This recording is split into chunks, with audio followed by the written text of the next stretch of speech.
వరంగల్ ఈ కాన్స్టిట్యున్సీలో ఎడ్జ్ అయితే కాంగ్రెస్ పార్టీకే కనిపిస్తోంది ఈ సర్వే ప్రకారం. కడియం కావ్య లాస్ట్ మినిట్లో బీఆర్ఎస్లో సీటు తెచ్చుకొని అక్కడ కారు దిగి కాంగ్రెస్ పార్టీలోకి వచ్చి వాళ్ళ ఫాదర్ నుంచి కడియం శ్రీహరి నుంచి కాంగ్రెస్ పార్టీలోకి వచ్చి ఇక్కడ టికెట్ తెచ్చుకున్నది ఆరూరి రమేష్.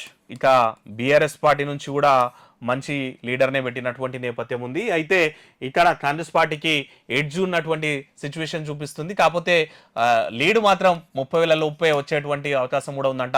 గన్పూర్లో కాంగ్రెస్ సేఫ్, స్టేషన్ గన్పూర్ ఎందుకంటే అది కడియం శ్రీహరి స్థానం, పాలకుర్తి కూడా సేఫ్ అని చెప్తున్నారు. పరకాల్లో బీజేపీ ఎడ్జ్ వస్తుందంట. వరంగల్ ఇవి అర్బన్ ఓటర్లు ఉంటాయి కాబట్టి ఇవి బీజేపీకి ఎడ్జ్ వచ్చేటువంటి అవకాశం ఉంది. భూపాలపల్లిలో కూడా కాంగ్రెస్ పార్టీ సేఫ్ అన్నటువంటిది కూడా ఉంది. ఇక్కడ మొత్తం వచ్చేసి 3 స్థానాల్లో 1, 2, 3 3 స్థానాల్లో కాంగ్రెసే చూపిస్తుంది. 4 స్థానాల్లో బీజేపీ సేఫ్ అని చూపించినప్పటికీ ఇక్కడ మాత్రం ఐఎన్సీ ఎడ్జ్ అని చూపిస్తున్నాడు. మరి కడియం శ్రీహరి మెస్మరైజ్ చేసి ఇంకోటి అధికార పార్టీ ఉంది కాబట్టి అందరు ఎమ్మెల్యేలు కూడా కాంగ్రెస్ సంబంధించినటువంటి ఎమ్మెల్యేలు ఉన్నటువంటి నేపథ్యంలో మరి వరంగల్ అయితే కాంగ్రెస్ పార్టీకి ఎడ్జే చూపిస్తుంది. ఇది కూడా టైట్ ఫైట్ ఉన్నటువంటి సీటే అనే చెప్పాలి. బీజేపీ కాంగ్రెస్ మధ్యన అయితే ఉంటుంది.